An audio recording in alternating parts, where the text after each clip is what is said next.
Hi, I'm Justin Crosby, and welcome to the very first episode of TellyCast, the TV industry news review. Every week on TellyCast, I'll be speaking to the movers and shakers in the international TV industry. Producers, commissioners, distributors and industry bodies, the names behind some of the biggest hits in TV. And I'll be chatting to the industry's most influential journalists to get to the heart of the biggest stories affecting the global TV industry.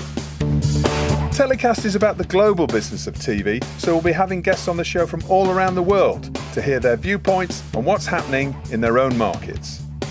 Now, it obviously hasn't escaped us that we're launching this new podcast in the middle of the coronavirus pandemic. COVID-19 means massive change right across the media landscape, with uncertain futures for broadcasters, streamers, producers, markets, distributors, and the rest of the TV ecosystem. So we'll focus on a range of subjects affecting those who work in the industry and try and offer some thoughts on what the new normal will look like, how to adapt, and who the winners and losers might be. So thanks for joining me. I hope you enjoy the show. And if you do, please subscribe, share it with friends and colleagues, give us a review on your podcast service, and follow us on Twitter @TellyCastTV. And let us know what you think of the show. So, let's get on with it. Coming up on this very first episode of TellyCast, Edinburgh TV Festival's creative director Stewart Clarke and Broadcast Magazine's editor-in-chief Chris Curtis give their thoughts on the week's TV industry news. And we'll be finding out who their heroes of the week are and who they'll be telling to get in the bin. Deadline Hollywood's Pete White joins us this week and every week from the City of Angels to give us the LA lowdown on this week's biggest TV industry news. And our research partner, K7 Media's Gert Leasis, gives us the analyst's view on a different trend he's seeing in the global industry every week. It's all coming up on TellyCast. So my first guests on the show are two prominent leaders in the TV media community. A very warm welcome to Edinburgh TV Festival's creative director Stewart Clarke and Broadcast Magazine's editor-in-chief Chris Curtis. Welcome, guys. Hi Justin, thanks for having me on the show. Glad to be here. Hello Justin, nice to speak to you. So thanks to you both for taking the time to come on the show. Let's start with you, Stewart. So you're 4 months into your new role at Edinburgh TV Festival. You must have had a crazy start to the year. Yeah, it's been interesting, Justin. Of course, it wasn't kind of. I don't think anyone's last 4 months have panned out quite how they expected. And that's the same for me in a work sense, in that we're not running a physical festival, and we'll get into this a bit more later, I think. But what we are doing is moving to digital and doing a whole lot of stuff between now and then. But what I have seen is kind of the industry's really behind us, which is really great. And obviously we kind of have a UK focus, but the international piece is building as well. But yeah, it's kind of I'd say an interesting time. It's an incredibly challenging time for everyone. We just have to be upfront about that. Absolutely. I think it's testament to you that the event is still taking place in a modified form. Can you tell us a little bit about how you're approaching it this year? Yeah, so I think as we've seen with lots of events, sort of physical events and festivals and markets, they're just not able to go ahead. And we made a call. We could have waited a bit longer. I think there are different ways of approaching it. You can kind of wait till the last minute to see how your allotted date looks, or you can kind of make that decision earlier, which allows you to kind of plan and rethink stuff and rework stuff. So we did that, but what we are doing is we're still doing a 3-day event in August. We're kind of committed to that structure, the McTaggart, the alternative McTaggart, the kind of masterclasses, the controller sessions, all the stuff that people come to Edinburgh for. Will still be there. The networking piece, is harder to replicate online, but there's stuff you can do as well. So what we're doing now is really sort of drilling down into kind of what a festival can look like when you move it to digital, so that it becomes more than just a kind of a load of videos put up on a digital video platform. Because I think that's the risk if you don't get it right, is how you try and capture some of that kind of feel of something. And Edinburgh, it's a festival, right? So it's more than just kind of conference sessions. It's supposed to be fun and interactive, as well as a place where you learn stuff and get into the kind of nuts and bolts of what's affecting the industry. And let's be honest, in terms of what's affecting the industry, there's probably never been a greater need for people to really talk about what happens next, what just happened, what happens next, where am I going to be working a year, what's work going to look like, etc., etc. It just carries on and on in terms of the questions. So we're going to be there to get amazing people to talk about those things and allow people to get involved. Can you tell us a little bit about who we can expect to see at Edinburgh this year? In August, for the McTaggart and those sessions, you're going to have to wait and see, I'm afraid, as we wait to make announcements. But what I can say today is that we will be running controller sessions, and they're going to be starting from next week. I mean, people who go to Edinburgh will know that format, and we were always going to do them in digital form. But in speaking to our advisory committee and others, and that committee is kind of broadcasters, commissioners, indie bosses, producers of all different sizes, what we heard over and over again was that there's just a real need to hear from those sort of industry leaders, those channel bosses at the moment, and not to wait till August. So what we want to do is something which is about the here and now, how people are navigating their way through what's happening at this exact moment. And in August, maybe it's a time to kind of take stock a little bit, one would hope. I think it's a very, very good lineup. So as of next week, we have Charlotte Moore from the BBC, we have Kevin Lygo from ITV, we have Ben Frau from Channel 5, we have Richard Watsham from UK TV, we have Zy Bennett from Sky, we have Fiona Campbell, who runs BBC 3, and Patrick Holland, who runs BBC 2, and we have Ian Katz from Channel 4. So I think that's a pretty stellar lineup.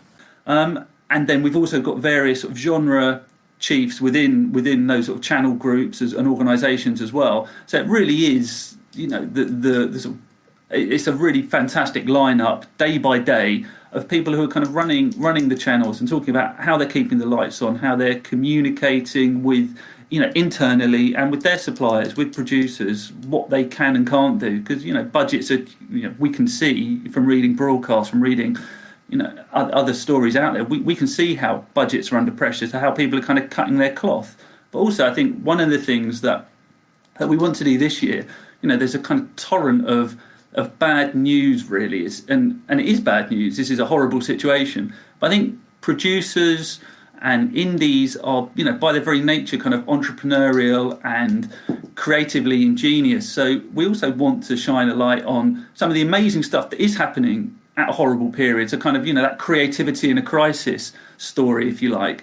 And that's not to get away from the fact that it is a crisis. And, if you're a freelancer, if you're in certain parts of the industry, you're really, really facing a tough time. And that's another thing, actually, that for the festival this year, freelancers go free. There'll be no charge for freelancers.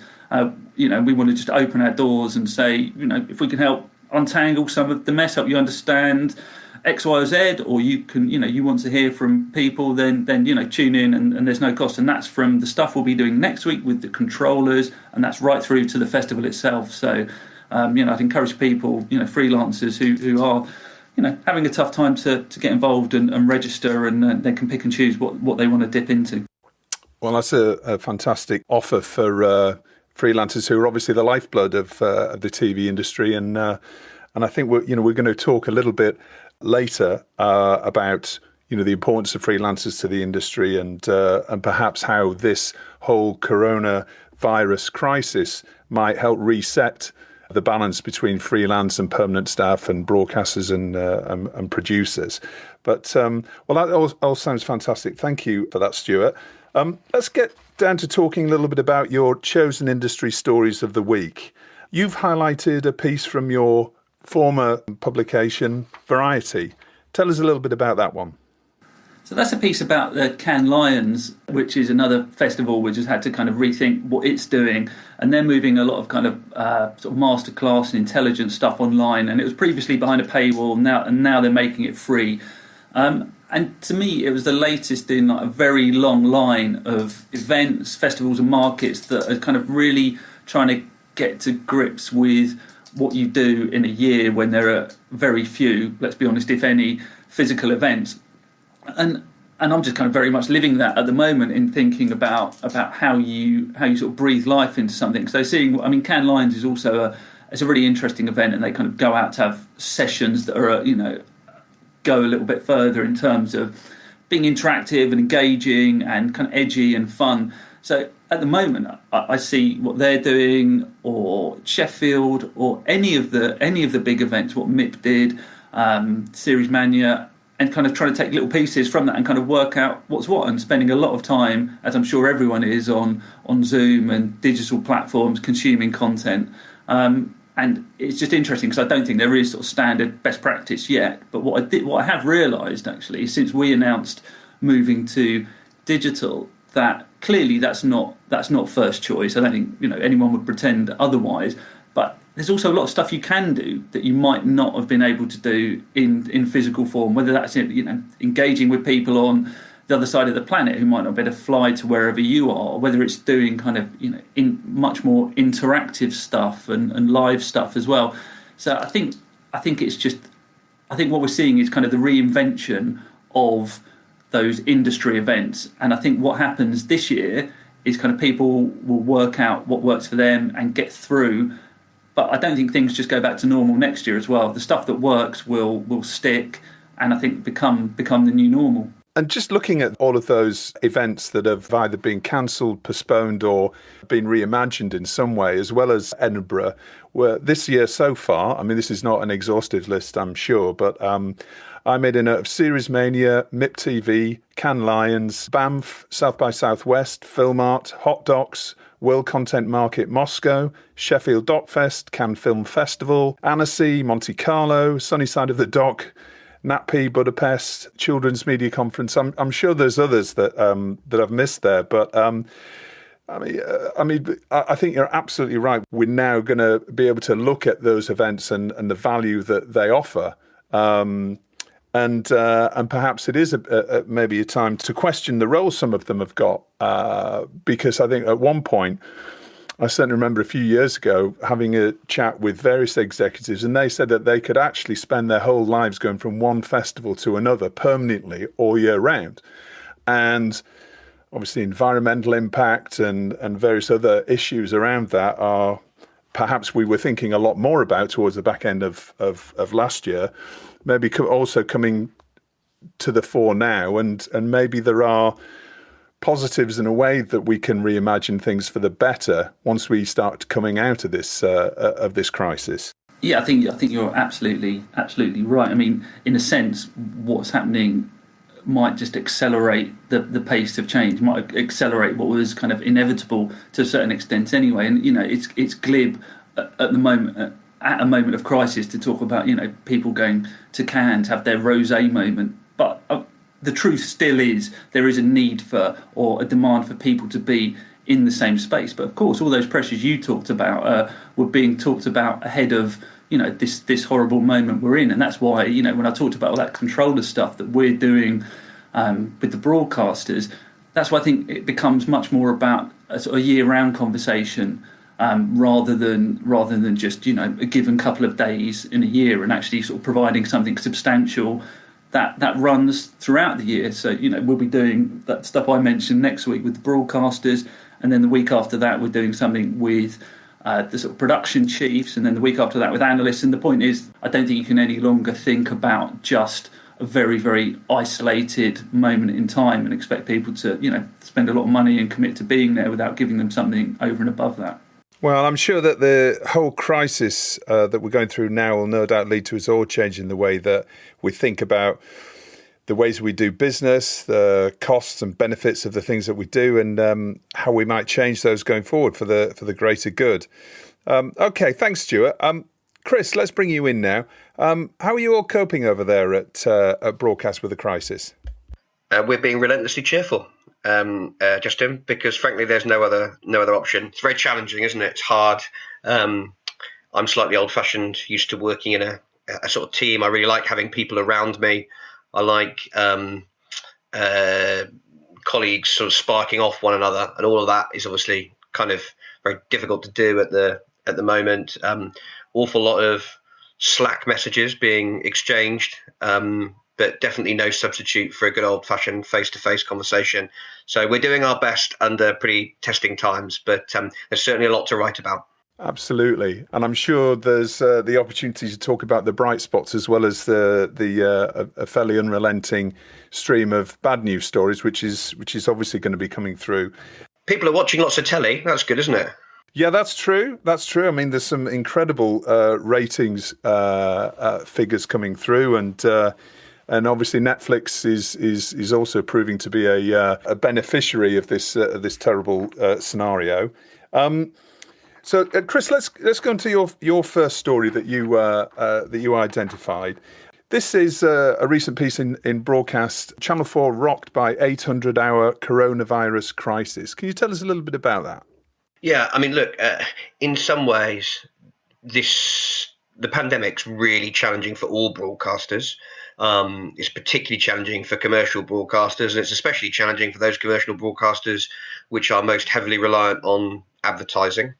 C4 being front and centre of that group, and it's a double whammy for them. They're quite open in acknowledging this. It's a double whammy in the sense of their ad revenues, fundamentally their revenues have been halved in recent months, and their entire pipeline of programming is on ice, because so few shows can actually be made under the current circumstances.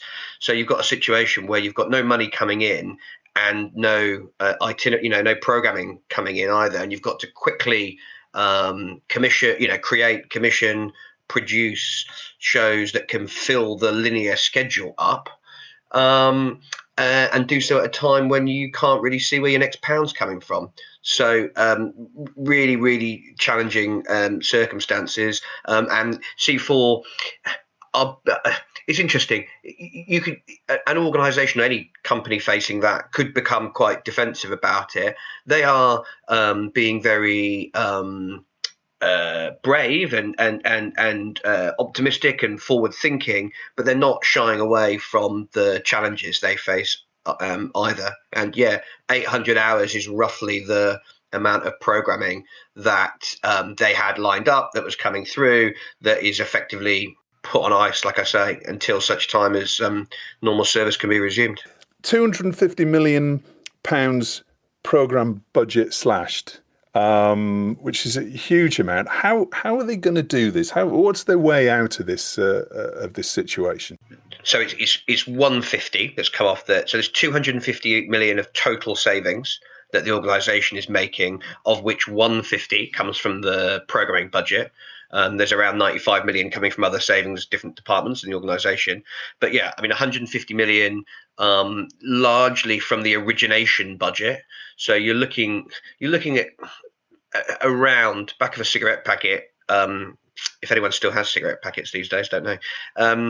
25%, basically, 25% of their annual origination spend needs to come out of the schedule, and that's too big a cut to be sort of mitigated here and there. You can't do it through salami slicing, basically.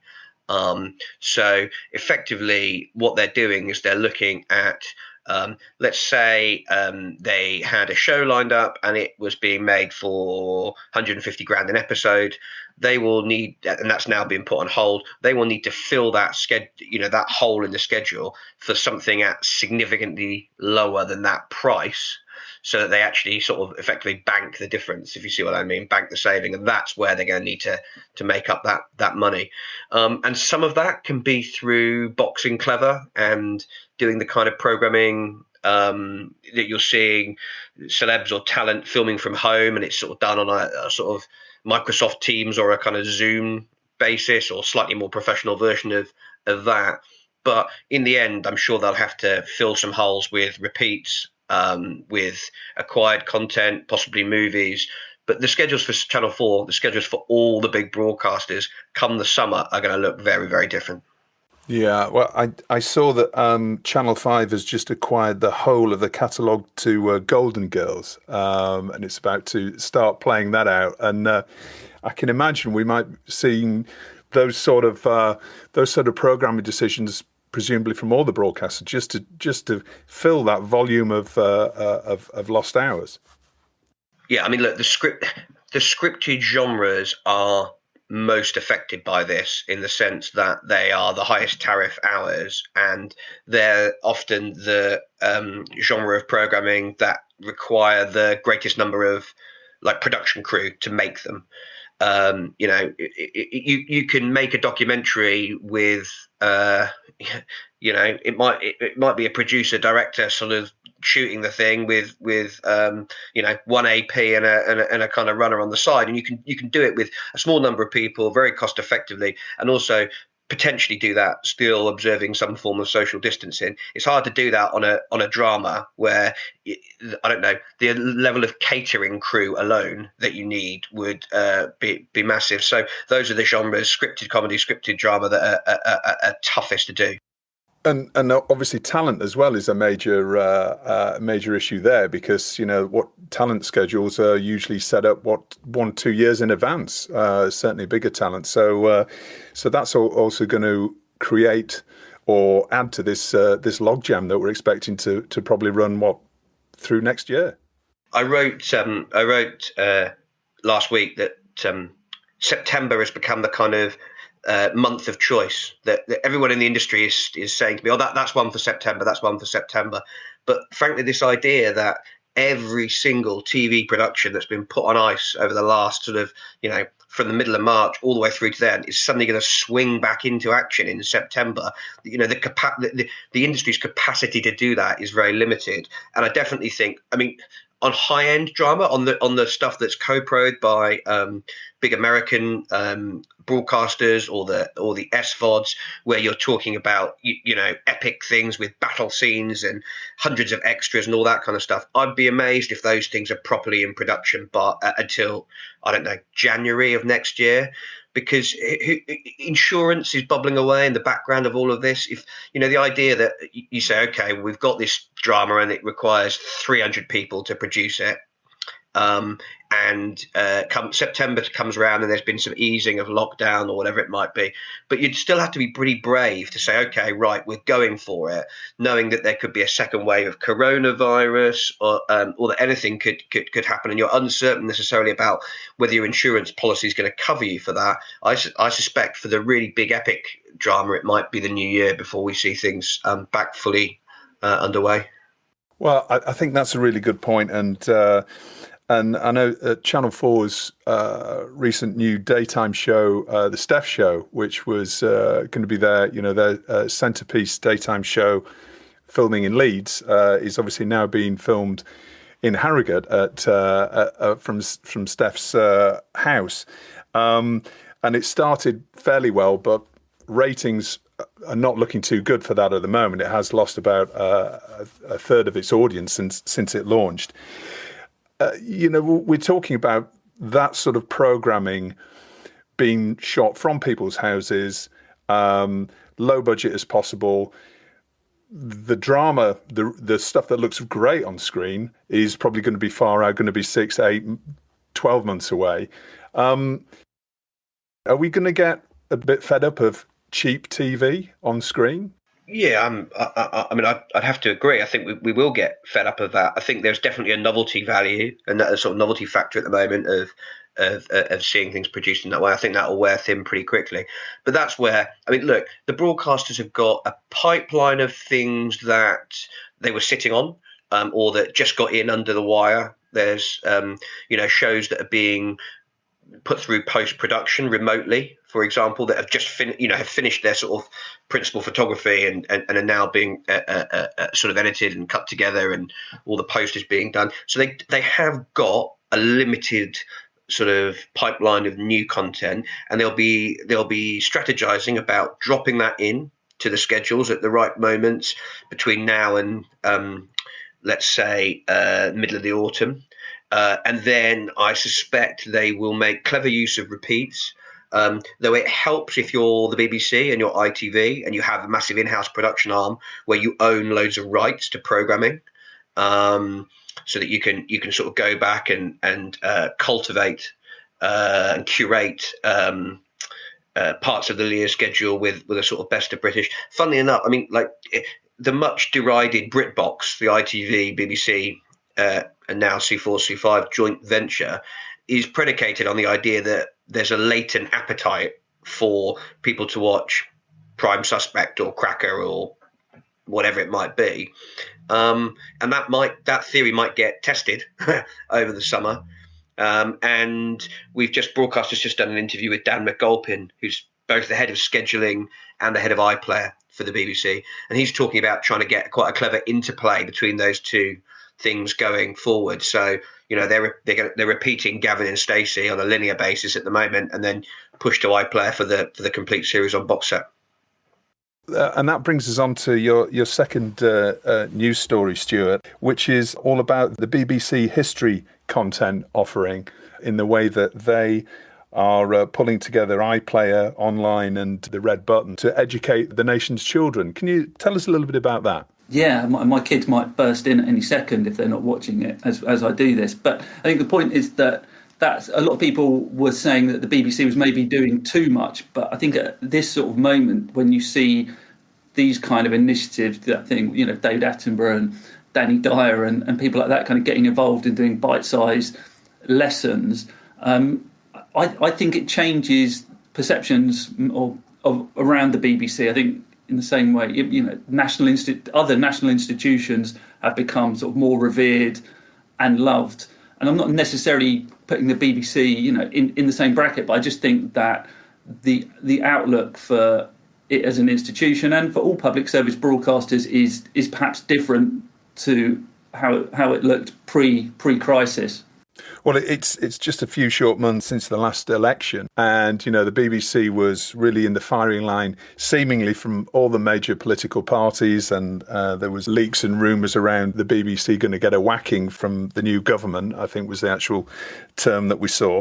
What an incredible 6 months it's been for them now, because now they can really come into their own, can't they, as an increasingly important player within the nation's cultural diet. Yeah, it'll be an interesting time for a new Director General to step in, and that landscape, as I say, looks different to just how it did a few short months ago. Chris, what do you think the BBC can do that others can't in times of crisis? They can make use of the things that in some ways in other areas sort of hold them back a little bit. So Stuart was talking about impartiality and being trusted. I think on this issue, I suspect the BBC is probably more trusted than just about any other media organisation in the UK, and you can really make use of that. The fact that, linear schedules are a funny thing, aren't they? There's clearly a generational issue, and there's clearly a inexorable move away from linear towards on demand. The rate of that change is obviously the thing that's most often up for debate.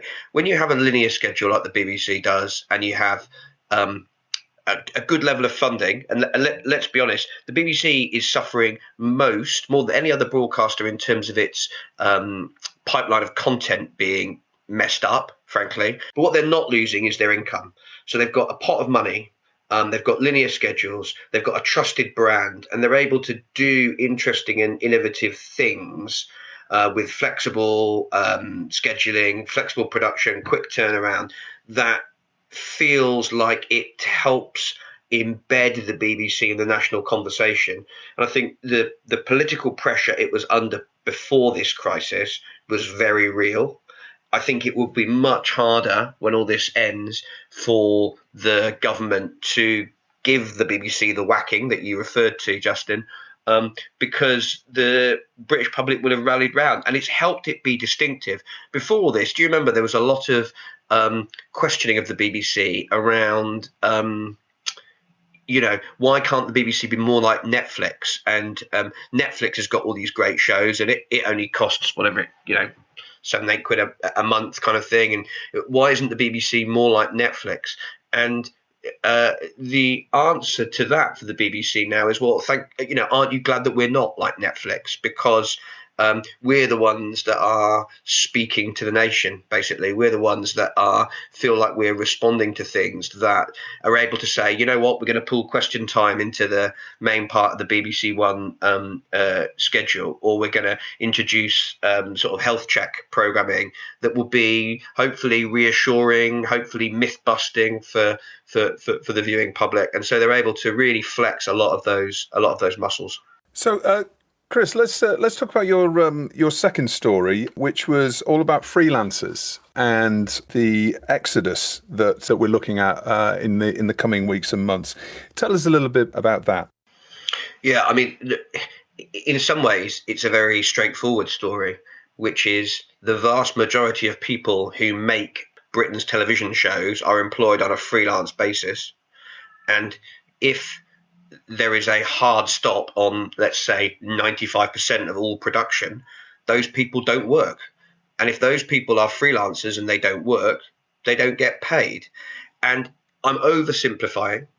And there is lots of uncertainty around government support schemes and whether certain groups of TV freelancers are eligible or not. But putting all of that to one side, you've got a situation where the freelance production community feels as though no one's really got its back at the moment, neither the broadcasters nor the indies that generally employ it. And when the industry is run on such a casualized basis, when production companies are so lean, I mean, it's perfect business sense. If you run a production company, you operate that production company with the smallest overheads possible at any given moment. You win a commission and you staff up, hiring in the best people you can get to make the show. But the problem with that is when we're having this unprecedented hard stop on production, the cracks in that system are starting to appear. People aren't working, they're not getting paid. And at the end of it, talented freelance staff are going to think to themselves, can I continue to work in an industry whereby if things go wrong, I'm left to my own devices? And that's the real concern at the moment. The sort of outpouring of anxiety, worry, anger from the freelance community is very real. And so hopefully we may see a reset of that, the relationship between freelancers, producers, broadcasters, etc. Hopefully that at the end of this, we'll find as many ways that we can to keep as much talent as we can within the industry, but presumably we are going to lose a lot of talented people to other industries just so they can make ends meet. Because what we do know is that there's going to be a massive recession coming on the back end of all of this. Yeah, completely. I mean, look, it's difficult in the sense that the industry works and operates in the way that it does for sound economic reasons. But when you have I was going to say a bump in the road. It's a bit more than a bump in the road, isn't it? It's like a bloody great big boulder in the road or a brick wall in the road. But it's just highlighted the issues. There is a shortfall. It's hard to get great SPs, great DOPs, editors. Like editors are like good editors are like gold dust. It's hard to find those people anyway. If some of them start to leave the industry, that's even more problematic. But at the moment, like I say, the thing I keep returning to on all of this is that so many people feel like they've just been cast adrift, really, that no one really is looking out for them. And that I just think the industry needs to look at the way it engages and employs people in the longer term, because there's so much work being done into trying to make the industry more accessible and a viable career path for a broader range of people. And all this does is push it back in the opposite direction. So it's time for Heroes of the Week. This is the part of the show that we get to nominate our favourite and least favourite person or thing of the week. Stewart, who are you going to nominate as your hero of the week and why? I think it's a nice follow-on from all the stuff the issues Chris has been raising. And this is not someone I know, but I can see, and I've been watching some brilliant stuff from Donna Tabara. I think she absolutely stepped up, and it was more than just one or two sessions with screen skills. It was a full program, or it is a full program running over weeks. And we've talked about how horrible it is for a large chunk of our industry at the moment, and that kind of stuff is just invaluable. People like that stepping up. And Chris, how about you? Who's your hero of the week? Yeah, here, Donatama is a force for good. So my heroes of the week are the families that take part in Gogglebox. It's interesting that at a time when you can't go and see your mates or go and see your family, that you sort of feel like you crave a bit of community spirit. And I've really enjoyed, I always enjoy Gogglebox. I think it continues to be a really fantastic show.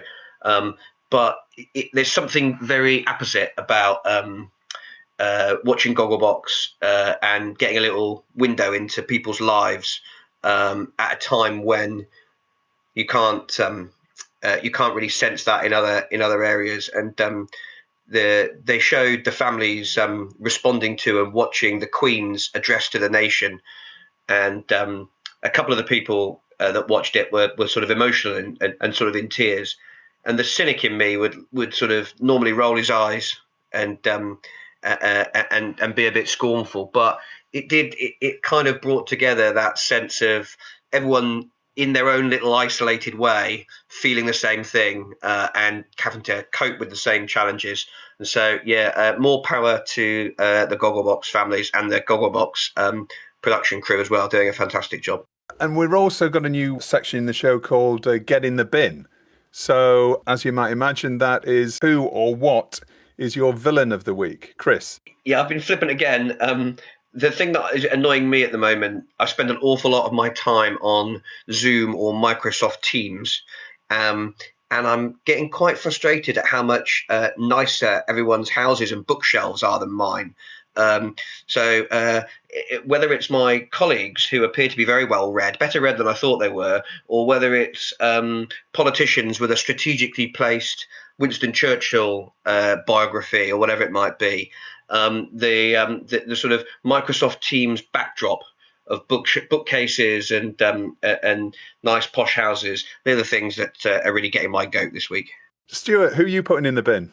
Well, I'm loath to actually put anyone in the bin. That feels a bit harsh, but I did think that Eamon Holmes made a big misstep when appearing to give any form of credence to kind of conspiracy theories around 5G. We were talking earlier about how the sort of main channels are a place, a trusted source of information, and I think I kind of undermined that.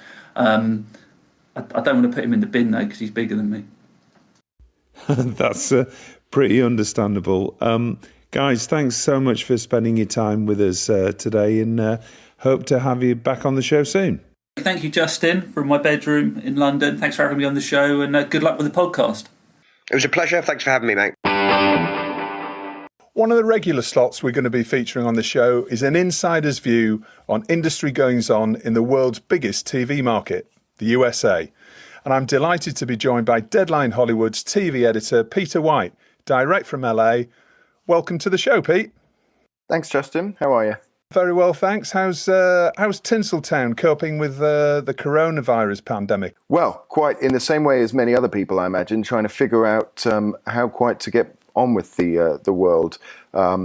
We've sort of moved past stage one, which I guess is everyone shutting down their major productions, and now people trying to work out what comes next. There's been quite a lot of chat in terms of both shows that are on the air and productions that sort of need to be made this year. So people trying to work that out.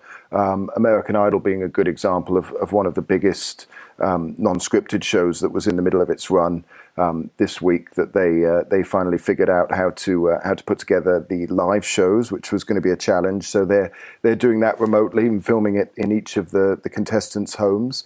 That was one big show, and then the rest is the same that is marking everywhere else in the world. It's furloughs, it's bracing for layoffs, and it's just trying to cope with this as best we can, I guess.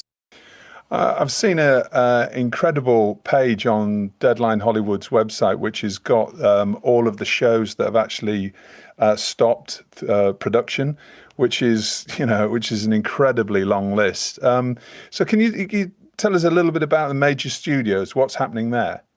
Yeah, absolutely. I mean, there's twofold. We're covering this obviously from the film side and the television side, and as you say, there's hundreds of shows that have shut down. It's it's a full-time challenge just to try and figure them out in the first place. I think what we're starting to see now is what comes next, whether that's what happens over the next few months. We're starting to see whether this has an impact on deals with the showrunners. We've already started to see this morning Marvel looks like they've let a couple of their overall deal execs go. So all of the studios are dealing with it in the same way. Disney was probably the hardest hit, probably brought on by the fact that they have a whole bunch of other businesses, including the theme parks and the cruises, and they've furloughed a number of staff. And people are still trying to work out the impact of this. What's interesting is to see now we've moved into the stage where they're talking about reopening. Whether that's over the next few months. People saying July and August at the earliest, and that's even probably quite optimistic. And now you've got showrunners trying to figure out how do they actually make their shows, whether that's daily testing, whether that's changing the way they do things. One interesting suggestion was making it like TV camp, where you go away, make sure everyone's healthy, lock them in a hotel or a suitable location, and film from there. But certainly what's come out of this is it won't be the same as it was. The craft services won't look the same. There'll be no bowl of M&Ms out on the tables for the staff. You can imagine there'll be fewer romantic comedies and kissing on TV, fewer crowd shots, I imagine, as well. So that's all on top of dealing with insurance and everything else. So it's a huge issue, and people are still trying to get to the bottom of it. So yeah, we can expect to see socially distanced TV for some time to come, I imagine. You mentioned Disney. Remarkable time for Disney Plus to launch a few weeks ago, and I saw that they'd just hit over 50 million subscribers worldwide. I mean, it's thank goodness that they had launched that at the right time, because, as you say, the rest of their business is theme parks and movies, and the rest of their business is really not performing well at all.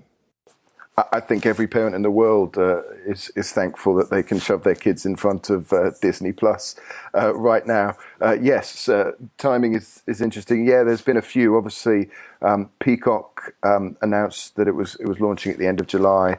HBO Max this week revealed that it was launching on May 27th. So we're starting to see that, and obviously Quibi, which is a slightly different case, but similarly launched a couple of weeks ago. It will be interesting to see whether there's a corona bump from any of this. I think obviously a lot of people are at home, and whether they're watching. But it does seem full steam ahead. I mean, the streamers, the big challenge that many of them have is the fact that the production shutdown means that many of their key titles or their launch titles have been delayed. HBO Max, the biggest example of that, was they were hoping to have a Friends reunion to launch their catalogue of all of the Friends episodes, and that's been pushed back. So that was disappointing from them. And similarly, Peacock had things like Saved by the Bell reboot. They still said they'll have their Brave New World show, but whether they've got much else, Matt Strauss, the boss of Peacock, said a significant amount of its originals will be pushed back to 2021. So yeah, it's impacting the streamers in the same way. I think what's interesting, and this ties into the question about the studios as well. While all of this is going on, production is shut down, but development and writing certainly hasn't. We're starting to see that over the last couple of days. There's been a bit of an uptick in terms of things that are either being announced now or sort of put into process. For instance, we've got things like there's William J. Mann's Tinseltown book was just bought by Spectrum, which is a relatively new platform. Amazon rebooting the Michael Douglas film Star Chamber. And I wrote a story about Hulu buying The Other Black Girl based on that book. So on one hand, yes, they're trying to figure out what they've got at the moment, but on the other hand, they're still trying to look down the line and say, once we come out of this, what can we do? So I think that's the thing that's going on. I imagine there's quite a few Zoom pitches happening right now in Hollywood. And that pre-production ramp-up is obviously absolutely crucial. And now we're finding that also that with all of these production delays, we're going to have presumably trouble over getting talent, because that talent is one of the key things that's obviously going to unlock shooting schedules going forward. Yeah, absolutely. It's inevitable. There's going to be a bit of a crush, and they still haven't quite worked out, what's going to come first. The idea of what pencil are you in a person's schedule. I think that's going to be, the agents are going to have some fun trying to figure that out. But I think until we can safely say when we're going to come back, and that's what everyone's been saying to me. It's the delay is one thing, but it's the fact that we don't really know when it's going to come to an end is even bigger. So there's still a lot of these questions to be answered. Well, thanks for giving us the inside view there, Pete, and we look forward for you to be joining us every week and giving us a little bite-sized chunk of insider knowledge on what's going on in LA. Okay, so I'm delighted to be joined by our analyst partner, K7 Media's Head of Strategy, Geertz Leesis. Geertz, welcome to the show. Happy to be here, Justin. And Geertz, I was doing a little bit of research on you before we started getting together on the show, and I thought it was perfect timing that I saw that you were actually the host of Who Wants to Be a Millionaire in Latvia, right? Yes, you're cheeky, Justin. Yeah, that's true. I was first a producer for the show for the first 6 years, and then we were thinking how to refresh it, and then we relaunched with a new host, which happened to be me. So is that your final answer? That's my final answer. Yeah, I'm not going to call a friend. I'm sorry I had to do that. So Geertz, you're going to be joining us every week to give us a bit of insight into what's happening around the world in terms of TV trends. Obviously, there are going to be different developments in lots of different territories in terms of the way the industry is coping with this crisis. What trends are you seeing emerging around the TV world as a result of the current circumstances? Well, as trivial as it may sound, crises in general unlock creativity. And when we are talking about creative industries, it just couldn't be more obvious, right? And I think that we all hoped it would be the case, but at the same time, perhaps not many expected that this evolution in terms of programming ideas and production solutions will be so swift. What we saw just a few weeks ago was, let's say, a burst of shows featuring mainly celebrities in isolation or, studio hosts joined by other participants over different online tools. They play along, sing along, dance along, eat along, and, it all just seemed that we had entered some endless chain of on-screen do-alongs. And now what we see just a few weeks later is, I think, a completely different story. While there are and still will be these shows around, let's call them reflective of the situation that we all happen to be in, we can feel more and more proactivity, taking matters in our own hands and just dealing with them kind of shows. So, for example, if this is a cooking show, it's about food that is healthy, practical, on budget. If it's about gardening or makeover, it's a DIY experience.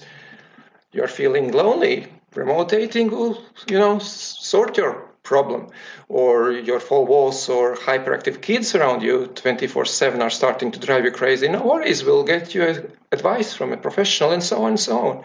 So it's changed a lot, and not surprisingly, the prevailing tone that audiences are currently expecting from shows other than news is encouragement, uplifting, emotional, fun, and this trend of looking to escape from the gloom of current newscasts resonates very well with what we saw in the aftermath of 2008 financial crisis, when comedy rose to become the top genre. Let's take Spain, for example. Yeah, we all know how serious has been the situation in Spain over the recent weeks, but even there, the public broadcaster has already launched an 8-part sitcom. It's called Quarantine Diaries, and it's featuring life inside 10 different lockdown households. How about other types of shows? Well, it's the same story. People are looking for inspiration, for positive emotions and fun. And even the big shiny floor shows have already found some ways to adapt. US is going forward with specially arranged remaining episodes of America's Got Talent. Denmark saw an X Factor special over Easter. It was broadcast from the host's home with judges and the remaining contestants. And the show culminated in all contestants singing together. And then there's a Russian local version of The Masked Singer, which is proving a big success with the recent episodes recording without studio audience, which is then added at edit stage from footage of previous shows. Then look at Quiz. Quiz and other competition shows are back in the picture again as well. Mediaset in Spain, for instance, launched a new quiz format, which is called Carenta, which means 40 in Spanish, but playing with words, obviously, because it's also reminding this very painful word quarantine as well. And in this show, 4 contestants every day answer 40 questions. And although it launched online, the reception was so strong that it is now given a 8 o'clock daily primetime slot on a linear channel. In Belgium, the Container Cup is going to launch later this month in a daily strip on channel Vier. And this is a format in which 40 sportsmen and women from various sports backgrounds will compete against each other in an isolation-friendly heptathlon, 7 different sports disciplines like cycling, climbing, rowing, weightlifting. And this show will be recorded in individual shipping containers, which are specially delivered to the home of each competitor. I think that sounds a fantastic format, the Container Cup. I hope that gets adapted over in the UK or the US, or I hope that really builds into worldwide hit. It sounds a great idea. Sports is an area that has left the biggest gaps for broadcasters around the world, not least football, Formula One, and the Olympics postponements, of course. What are you seeing in this sector? You are very much right, Justin. Sports programming, as we all know, has been particularly hard hit, but here again we see different home or virtual tournaments emerging, like Viaplay launching a darts contest in the Nordics or virtual cycling tour in Belgium. And we also see esports getting a boost currently, particularly among traditional sports fans, as that's where a lot of them are finding, this alternative way to release their daily dose of adrenaline. So while the big esports events have been cancelled, it's back to TV screens where it all originated. And of course, coming back to the scripted shows where the productions are still happening, we see narratives adapting to relate to what their viewers are currently experiencing. Like it's the case with a US procedural All Right on CBS, and also in the Belgian version of the young adult hit series Scam. And by the way, another interesting technique we are noticing in order to find this relatability with viewers' current status is shows that are featuring different TV personalities who have experienced kind of lockdown situations before on their own skin, even if it's been, their own free choice, or at least some kind of limitation or living out of ordinary for some period of time. Think contestants, being locked up in a Big Brother house or committing to experiments like 90 Day Fiancé or Married at First Sight.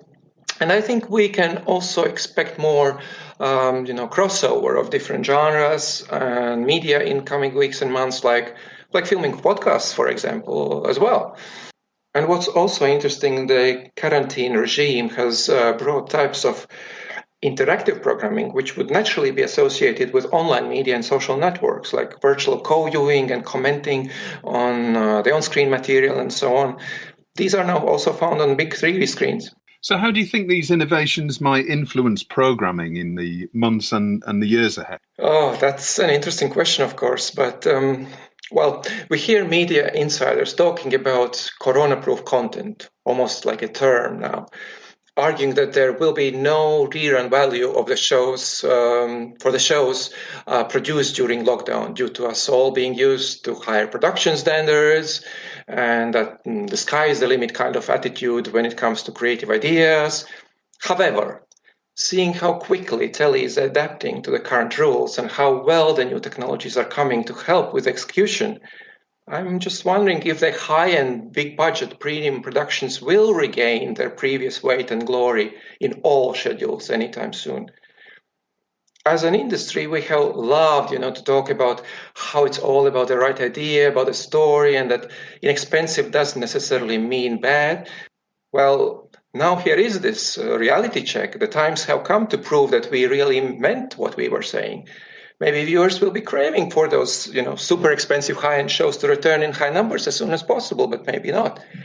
I'm pretty sure that we will return to this question in the future. Yeah, absolutely. And I guess the super high budget, high end shows, obviously they're going to be delayed probably more than any of the other unscripted shows. So it's a real opportunity for those great creative ideas that can be delivered for a lower budget to really, shine through and give those.